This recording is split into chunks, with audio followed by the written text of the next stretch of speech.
समस्याएं देखिए बहुत सारी, अगर गिनाने बैठे तो इनका इतिहास खोलना पड़ेगा। ये दिखते हुए कि जो बीकॉम के बच्चे थे पिछले 32 सालों में, उनका जो परीक्षा लिया गया कड़क ठंड में टेंट के अंदर लिया गया।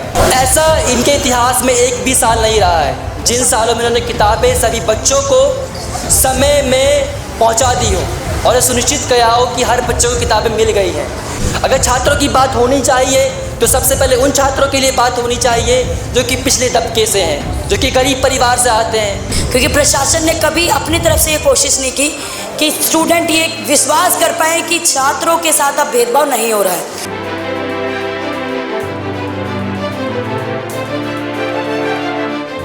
लगातार एसएल के जो प्रिंसिपल है भेदभाव करते आए हैं। मैं भेदभाव आपको गिनाना चाहूँगी किस तरीके से वो करते हैं। पढ़ने की सुविधा के नाम पे या लाइब्रेरी का हालात ऐसी है कि बच्चे आधे से ज़्यादा बच्चे से यहीं से पूछ लीजिए सर्वे करके कितने बच्चों के पास लाइब्रेरी का कार्ड है। एसएल प्रशासन को कई बार छात्रों ने ऐसे ही मेमोरेंडम दिया है, कई बार चिट्ठियाँ दी है, व्यक्तिगत भी लोग चिट्ठी देने आते हैं, बार बार आते हैं और यहाँ पे बहुत बुरा व्यवहार किया जाता है कि उनका कोई स्टूडेंट ही नहीं है। हमारे लगातार यहाँ पे हमने भूख हड़ताल भी की है एसएल में, तब जाके इतनी डिमांड मांगी। लेकिन मामला देखिए, लॉकडाउन के बाद फिर से ये हरामपंथी पर उतर आते हैं एसएल प्रशासन।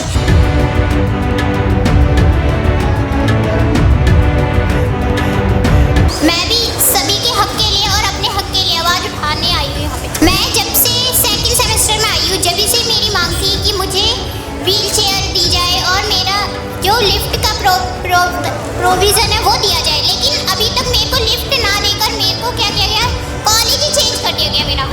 आवाज़ उठाकर ही आएगा, क्योंकि ये तो अपने आप सोचेंगे नहीं। जब तक हम नहीं लड़ेंगे तब तक ये लोग नहीं सोचेंगे।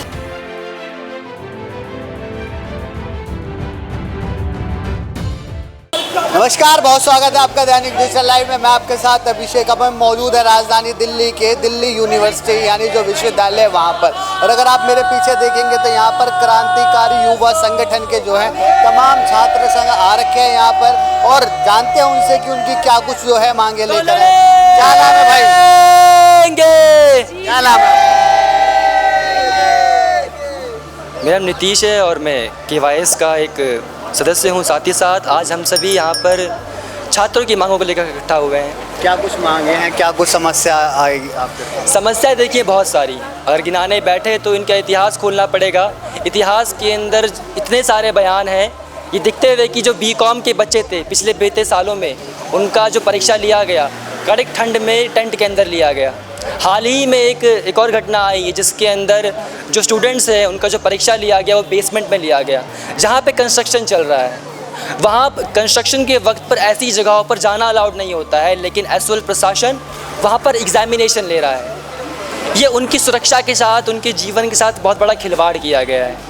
और घटनाओं की बात की जाए तो पिछले सालों में जब भी इनकी किताबों की बात रखी जाती है, ऐसा इनके इतिहास में एक भी साल नहीं रहा है जिन सालों में इन्होंने किताबें सभी बच्चों को समय में पहुंचा दी हो और सुनिश्चित किया हो कि हर बच्चों को किताबें मिल गई हैं। इनका दावा रहता है, ये वीडियो पर आकर ये बातें कह देते हैं कि इन्होंने किताबें दे दी हैं, लेकिन आप छात्रों से आकर अगर पूछेंगे तो उन्हें पता चलेगा कि 7 सब्जेक्ट हैं, 7 में से उनको कभी भी 2, 3, 4 उससे ज़्यादा किताबें नहीं मिलती हैं।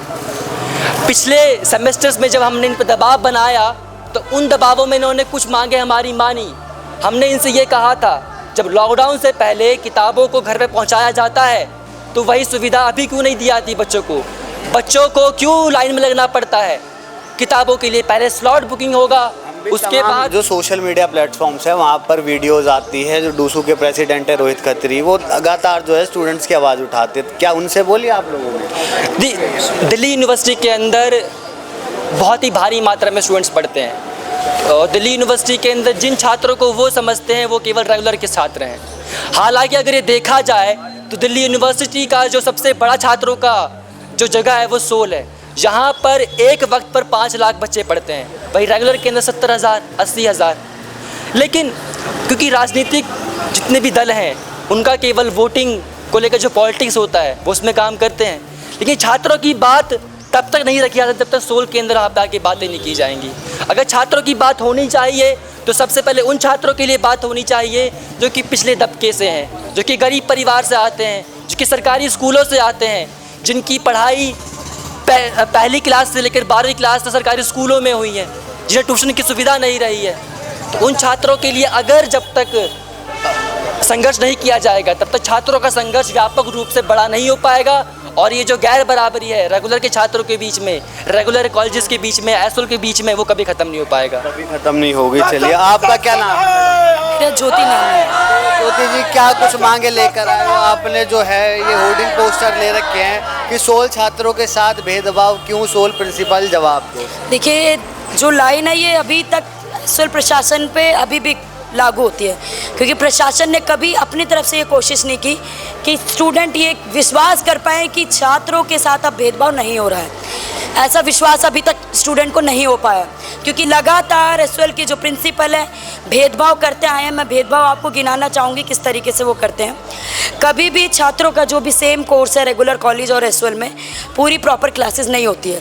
पहली बार भेदभाव वहाँ से शुरू होता है। दूसरी बात कि रेगुलर कॉलेज में जो फ़ीस ली जाती है साइकोलॉजी डिपार्टमेंट में, मिरांडा हो या जेएमसी कॉलेज हो या रेगुलर के कितने भी कॉलेज हो जहाँ पे साइकोलॉजी का 21,000 फीस है, यहाँ पे 23,000 फीस ली जाती है। दूसरा, रेगुलर कॉलेज में फ़ीस के बदले में देते क्या हैं और यहाँ पे क्या देते हैं, मैं इसका अंतर आपको भेदभाव के तौर पे बताना चाहूँगी।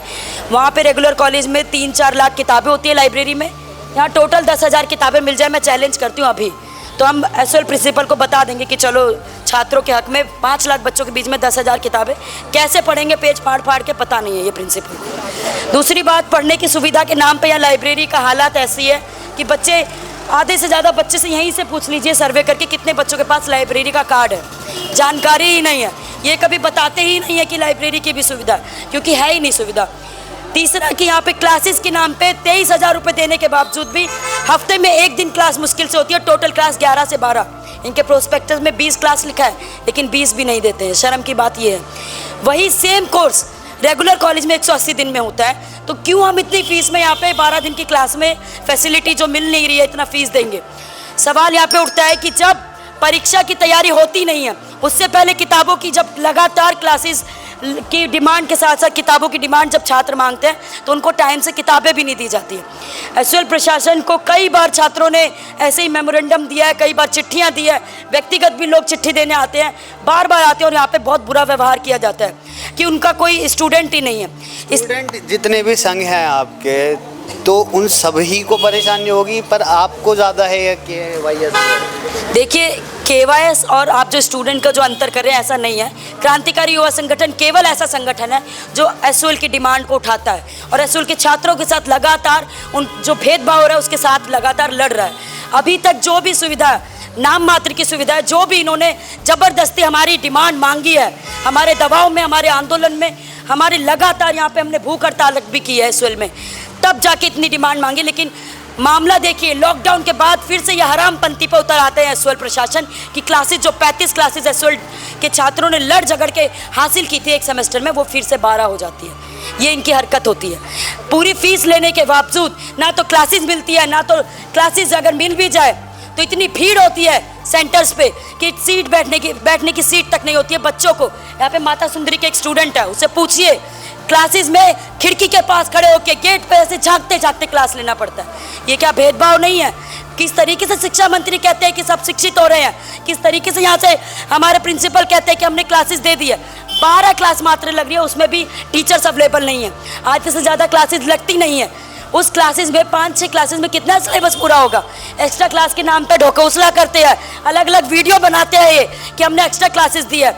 ना तो अपॉइंटमेंट बुक होता है बुक्स का, बुक होने के बाद करोड़ों बच्चे लाखों बच्चे अप्लाई करते हैं कि हमें बुक मिल जाएगी, उससे 10,000 मात्र बच्चों को किताबें मुहैया कराई जाती है। बाकी बच्चों की डिमांड जो है, ना तो किताबें पहुंचती है, 2 से 3 किताब होती है। इंग्लिश वाले को हिंदी की किताब पकड़ा देते हैं, हिंदी वाले को इंग्लिश कहते हैं, आप बाद में चेंज करा लेंगे। इससे तो पढ़ाई पे और एग्जाम पे भी बिल्कुल फ़र्क पड़ेगा। इतनी बातें कहने का मतलब यही है कि हम लोगों की पढ़ाई पे बहुत फ़र्क पड़ता है। और अभी जिस तरीके से एक मुख्य डिमांड जो मैं अभी बताना चाहूँगी कि बेसमेंट में परीक्षा ली जा रही है, जहाँ पर कंस्ट्रक्शंस का काम हो रहा है, पूरी टूट फूट हो रही है, ग्रीन शेड लगाया जा रहा है, पिलर खड़े हुए हैं, कुछ भी गिर जाए, किसी के साथ अनहोनी हो जाए, कौन जवाब देगा इसका?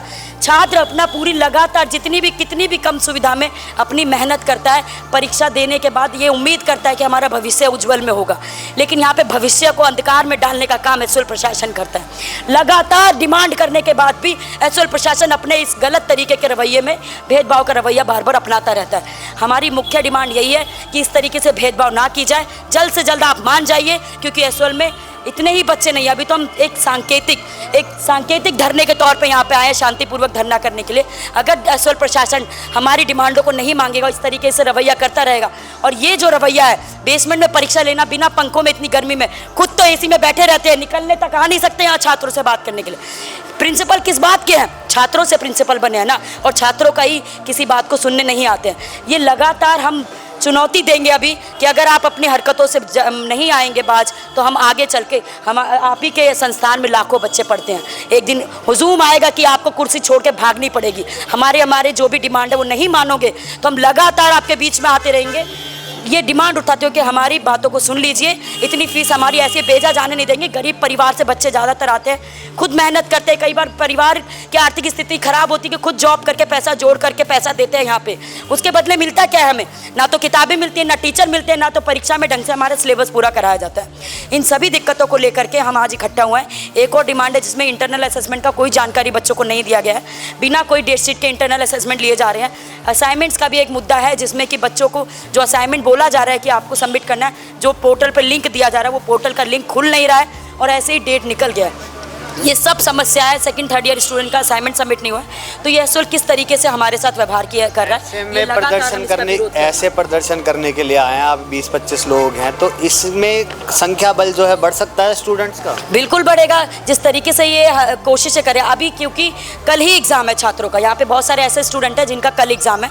अपना जिम्मेदारी समझते हुए, क्योंकि हमारा जो भविष्य बार बार इस तरीके से एसओएल प्रशासन के नाकाम तरीके से अंधकार में जा रहा है, उस चीज़ को हम बताने के लिए आज मौजूद हुए हैं। परीक्षा की घड़ी है, इसीलिए हम लोग सांकेतिक रूप से आए हैं।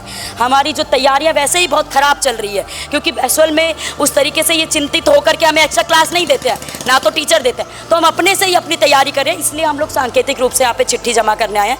अगर एसओएल इस पर बात जल्द से जल्द मान लेता है तो अच्छा है, नहीं तो हम चुनौती देते हैं कि लाखों बच्चे इकट्ठे होकर इनसे जवाब मांगने आएंगे। चलिए, और भी लोग हैं। आपका क्या नाम है? महिमा।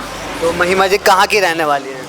मैं लोनी बॉर्डर की। अच्छा, लोनी से आई हैं, व्हील चेयर पे हैं, और क्या कुछ मांगे हैं आप? मैं भी सभी के हक के लिए और अपने हक के लिए आवाज़ उठाने आई हूँ यहाँ पे। तो लगता है आपकी बातें सुनी जाएगी। कितने समय से चल रही है ये चीज़ें? मैं जब से सेकंड सेमेस्टर में आई हूँ, जब से मेरी मांग थी कि मुझे व्हील चेयर दी जाए और मेरा जो लिफ्ट का प्रोविज़न है वो दिया जाए, लेकिन अभी तक मेरे को लिफ्ट ना देकर मेरे को क्या किया गया, कॉलेज ही चेंज कर दिया गया मेरा। तो मैं कॉलेज में डाला आपको? अब अम्बेडकर कॉलेज में।